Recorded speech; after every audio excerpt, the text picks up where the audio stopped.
ચલો વિદ્યાર્થી મિત્રો, હવે આંકડાશાસ્ત્ર વિષયની અંદર પ્રકરણ નંબર 4 લક્ષ્ય વિશે આ વિડીયોમાં હું શરૂઆત કરું તો સૌ પ્રથમ દ્વિપદી વિસ્તરણ વિશે થોડીક સમજૂતી મેળવવી જરૂરી છે.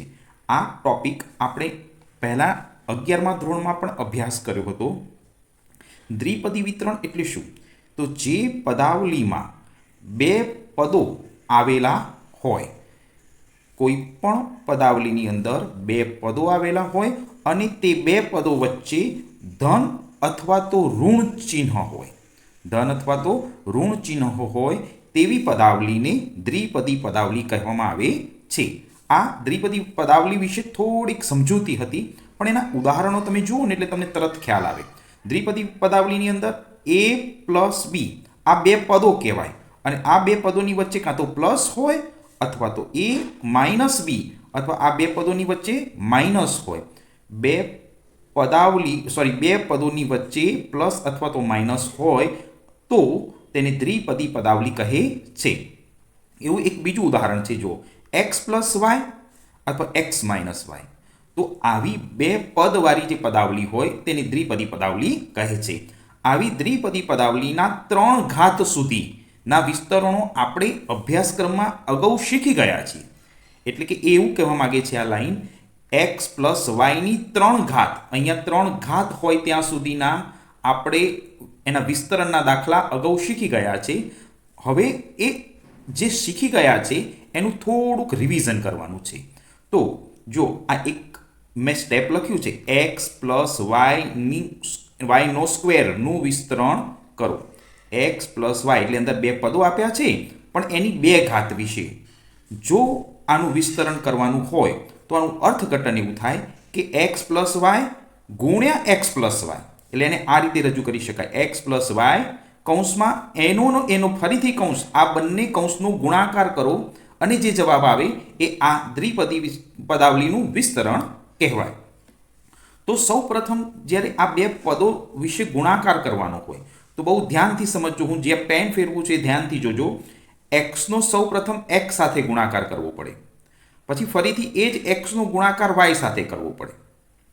પહેલું સ્ટેપ એક્સનો ગુણાકાર એક્સ સાથે, ફરીથી એ જ એક્સનો ગુણાકાર વાય સાથે કરવો પડે. તો સૌ પ્રથમ મેં બાજુમાં એક્સ ગુણ્યા એક્સ, પહેલું એક્સ સ્ટેપ છે એનો એક્સ સાથે ગુણાકાર કરો તો અહીંયા જવાબ એક્સ સ્ક્વેર આવશે. શું આવશે? X square. ત્યાર પછી એક્સનો ગુણાકાર વાય સાથે કરો, એક્સનો ગુણાકાર વાય સાથે કરો તો આનો જવાબ આવે એક્સ વાય. આ બે પદ સરખા નથી એટલે એક્સ ગુણ્યા વાય, એક્સ વાય. હવે એ જ રીતે વાયનો ગુણાકાર એક્સ સાથે થાય અને ફરીથી વાયનો ગુણાકાર વાય સાથે થાય. આ જે બીજું પદ છે એ બીજું પદ આ પદ સાથે ગુણાય અને આ પદ પણ આ સાથે ગુણાય. તો એની સમજૂતી જો વાયનો ગુણાકાર એક્સ સાથે કરવો હોય તો વાય ગુણ્યા એક્સ, તો જવાબ આ રીતે આવે વાય ગુણ્યા એક્સ એટલે વાય એક્સ. હવે એના પછી વાયનો ગુણાકાર વાય સાથે કરવાનો તો વાય ગુણ્યા વાય તો વાય સ્ક્વેર બની જાય. આ જે 4 સ્ટેપ મેં તમને સાદુરૂપ આપીને બતાવ્યા એ 4 સ્ટેપ અહીં લખી દેવાના છે. જો પહેલું સ્ટેપ છે એક્સ સ્ક્વેર, તો અહીંયા આગળ એક્સનો સ્ક્વેર પ્લસ આ બીજું પદ છે x y plus y x plus વાયની 2 ઘાત. જો આ 4 પદો હતા એ મેં અહીંયા લાઈનમાં લખી દીધા. હવે ધ્યાનથી સમજજો, એક્સનો વાય સાથે ગુણાકાર કરો કે વાયનો એક્સ સાથે ગુણાકાર કરો, આ બંને પદ સરખા જ છે. તો આ બંને પદોનો સરવાળો થઈ જાય. બંને પદોનો શું થઈ જાય? સરવાળો. તો આનાથી નાનું સ્વરૂપ આ રીતે આપી શકાય, એક્સ સ્ક્વેર પ્લસ 2xy. આ બે પદ સરખા છે એટલે 2xy પ્લસ વાયની 2 ઘાત.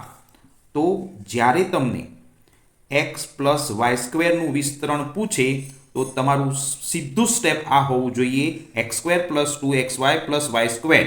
વચ્ચે તમારે આ સાદુરૂપ આપવાની હવે પરીક્ષામાં જરૂર છે નહીં. અને યાદ રાખવાની એક ટેકનિક છે, જો આ એક્સ છે એની 2 ઘાત છે તો પહેલાં એક્સની 2 ઘાત છે એ આગળ મૂકી દેવાની, પછી વાયની 2 ઘાત છે એ પાછળ મૂકી દેવાની, અને આ બે પદ છે તો 2xy વચ્ચે લખી દો તો તમને સીધું અને સરળ યાદ રહી જશે.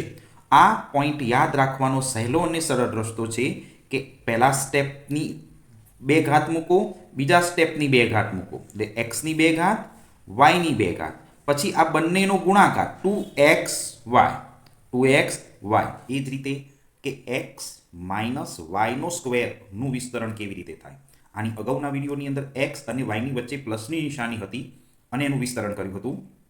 હવે આ વિડીયોની અંદર વચ્ચે માઇનસની નિશાની હોય અને એનું વિસ્તરણ કેવી રીતે થાય એ હું તમને આ વિડીયોમાં શીખવાડું. તો એ જ રીતે આ દ્વિપદી 2 પદની ઉપર વર્ગ છે, તો આની અંદર x માઇનસ વાય ગુણ્યા x માઇનસ વાય એમ આ 2 પદોનો અગાઉની રીતે જે રીતે ગુણાકાર કર્યો હતો એ જ રીતે ગુણાકાર કરવાનો છે. એક્સનો x સાથે ગુણાકાર અને એક્સનો y સાથે ગુણાકાર. તો એક્સની આગળ પ્લસની નિશાની છે અને અહીંયા પણ પ્લસ છે, તો આ x પ્લસ અને આ પણ x પ્લસ છે. જેમ અહીંયા વાયની આગળ માઇનસની નિશાની છે, તો પહેલાં તો આ 2 પદોનો ગુણાકાર કરવો હોય તો x ગુણ્યા x, તો એની અંદર જવાબ આવશે x સ્ક્વેર.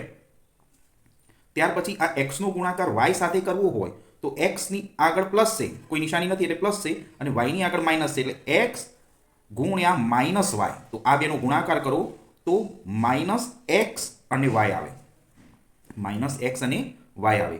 હવે એ જ રીતે આ y માઇનસ છે અને આનો x સાથે ગુણાકાર કરો તો માઇનસ y ગુણ્યા x કરો તો માઇનસ yx આવે. હવે એ જ રીતે આગળ જઈએ, આ y માઇનસ છે અને આ પણ y માઇનસ જ છે, બંને પદ માઇનસ જ છે, તો માઇનસ માઇનસનો ગુણાકાર કરો તો એ પ્લસ થઈ જાય, એટલે અહીંયા આગળ y નો સ્ક્વેર આવે, પણ માઇનસ ના લખાય, પ્લસ લખાય. તો જે આ 4 પરિણામો આવ્યા એ 4 પરિણામોને આપણે અહીંયા આગળ લાઈનમાં લખી દઈએ. x square minus xy minus yx plus આ નિશાની પ્લસની છે અને y નો સ્ક્વેર. હવે આ 2 પદો સરખા જ કહેવાય, મેં આગળના વિડીયોમાં તમને કહી દીધું.